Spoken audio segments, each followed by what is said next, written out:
Good morning students. ఈరోజు మనం ఈ క్లాస్లో 4th సెమిస్టర్కి సంబంధించిన ఫస్ట్ యూనిట్లో ఫస్ట్ సబ్ టాపిక్ గురించి డిస్కస్ చేద్దాం. సో ఈ సెమిస్టర్లో మనకి మొత్తం 5 యూనిట్స్ ఉన్నాయని ప్రీవియస్ వీడియోలో తెలుసుకున్నాం.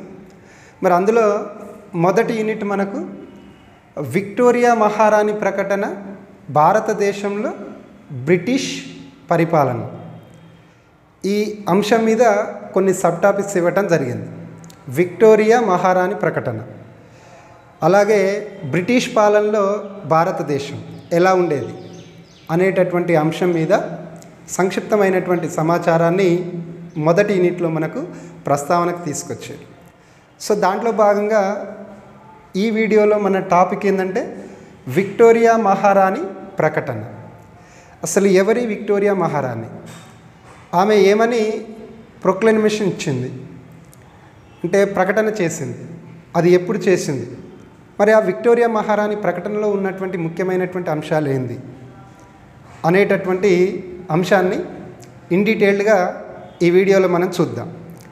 సో విక్టోరియా మహారాణి ప్రకటన, అసలు ఈ విక్టోరియా మహారాణి ఎవరు ఏంటనేది మనం చూస్తే, వాస్తవానికి బ్రిటిష్ వాళ్ళు మన భారతదేశానికి వర్తక వ్యాపారం కోసం వచ్చిరని మనందరికి తెలిసిందే.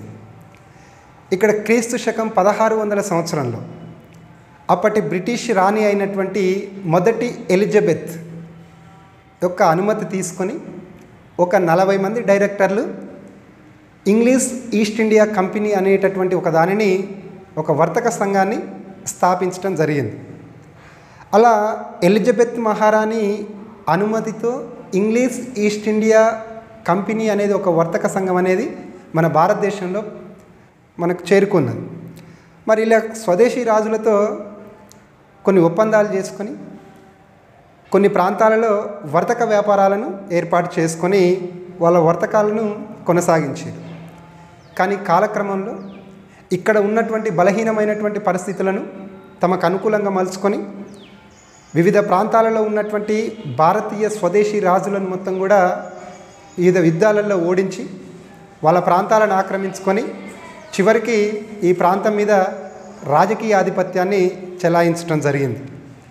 అది 1757 సంవత్సరం నుంచి మొదలై 1857 సిపాయిల తిరుగుబాటు వరకు కొనసాగింది. అంటే ఒక 100 సంవత్సరాల పాటు ఇంగ్లీష్ ఈస్ట్ ఇండియా కంపెనీ అనేటటువంటి ఒక చిన్న కంపెనీ, ఆ కంపెనీలో ఉన్నటువంటి అధికారులు స్వార్థపూరితమైనటువంటి విధానాలను అనుసరించడం వల్ల ఇక్కడ స్వదేశీ రాజులతో పాటు భారతీయ సమాజంలో ఉండేటటువంటి వివిధ వర్గాల వారు కూడా చాలా తీవ్రమైనటువంటి నష్టాన్ని చవిచూడటం జరిగింది. ఇంగ్లీష్ ఈస్ట్ ఇండియా కంపెనీ పాలనలో వాళ్ళు ఒక జీవోత్సవంలాగా మారిపోయారు. ఇంగ్లీష్ పరిపాలనా విధానాలను నచ్చలేక, ఓర్వలేక చివరికి బ్రిటిష్ సైన్యంలో పనిచేస్తున్నటువంటి భారతీయులే ఈ 1857 సంవత్సరంలో తిరుగుబాటు లేవనెత్తారు.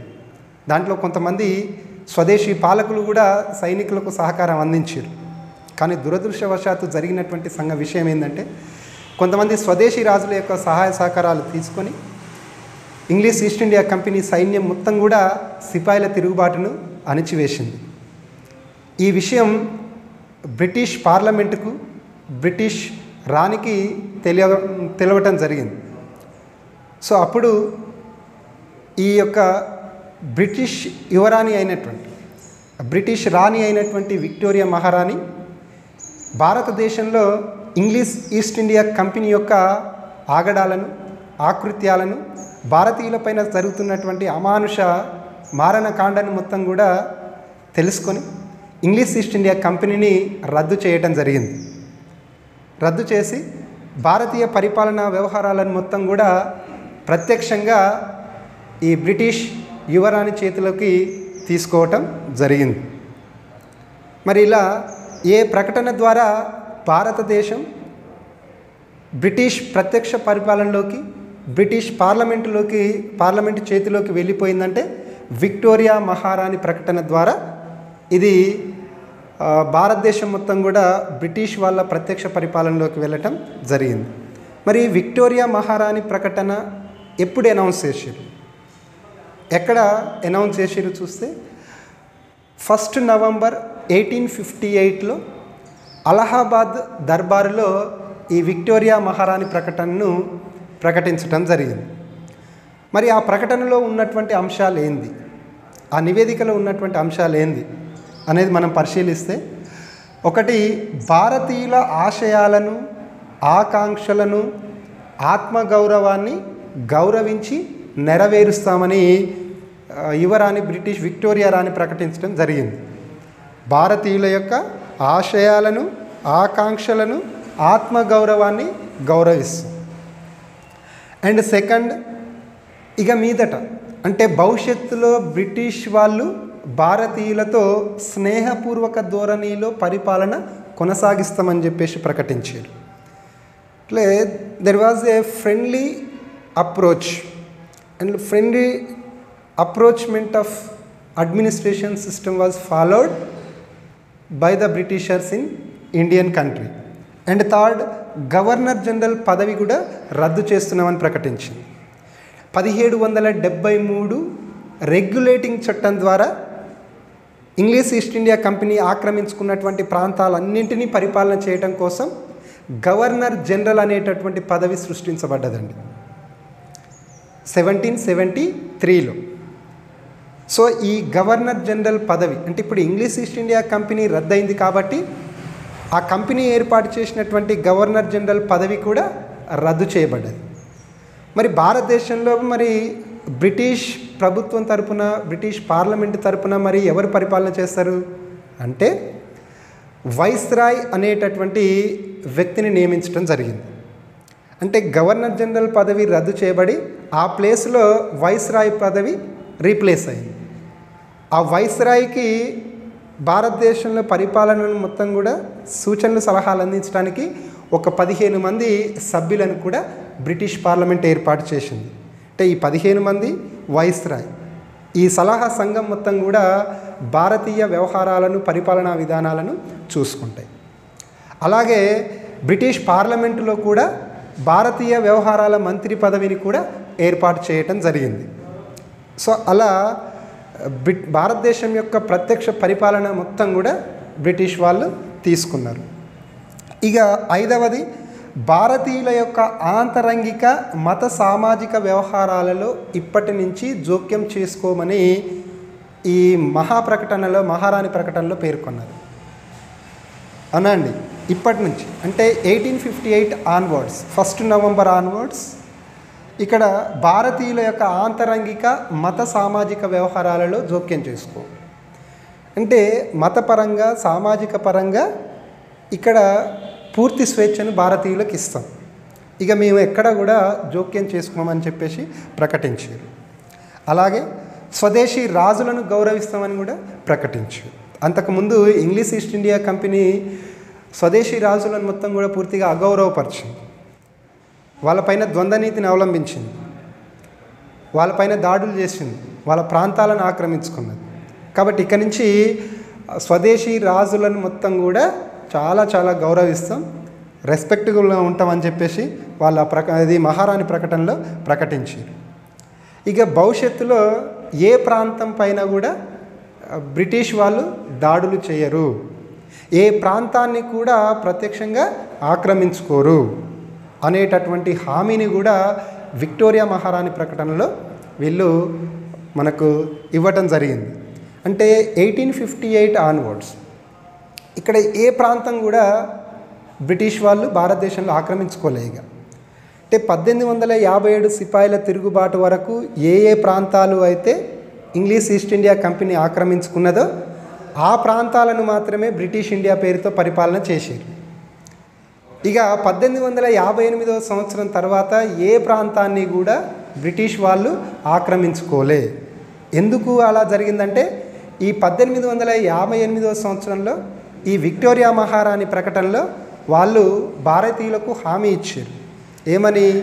ఇక నుంచి ఏ భారతీయ ప్రాంతం పైన దాడి చేయబోము, ఏ ప్రాంతాన్ని కూడా ఆక్రమించుకోబోము అని చెప్పేసి వాళ్ళు హామీ ఇచ్చారు అన్నట్టు.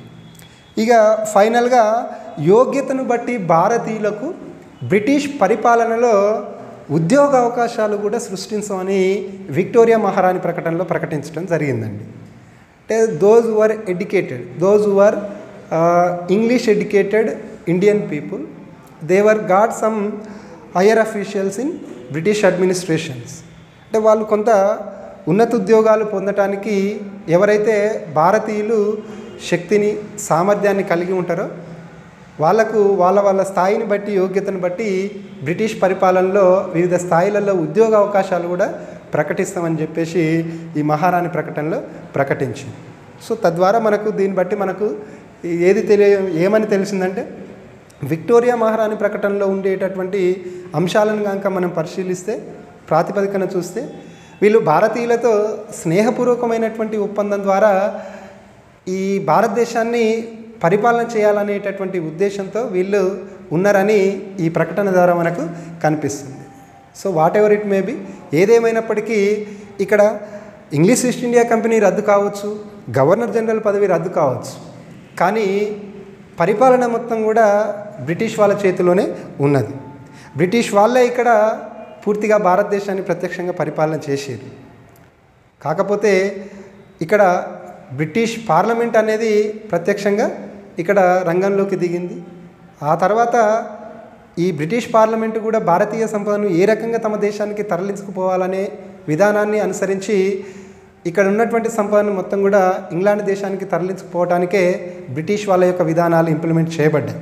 అవి మున్ముందు మనకు లెసన్స్లలో మనకు తెలుస్తుంది. భారతీయ సంపద ఏ రకంగా కూడా మరి బ్రిటన్ దేశానికి తరలిపోయింది అనేటటువంటిది కొన్ని కాన్సెప్ట్ల ద్వారా మనకు తెలియవస్తుంది. సో ఇది ఈ విక్టోరియా మహారాణి ప్రకటనలో ఉండేటువంటి కొన్ని అంశాలు.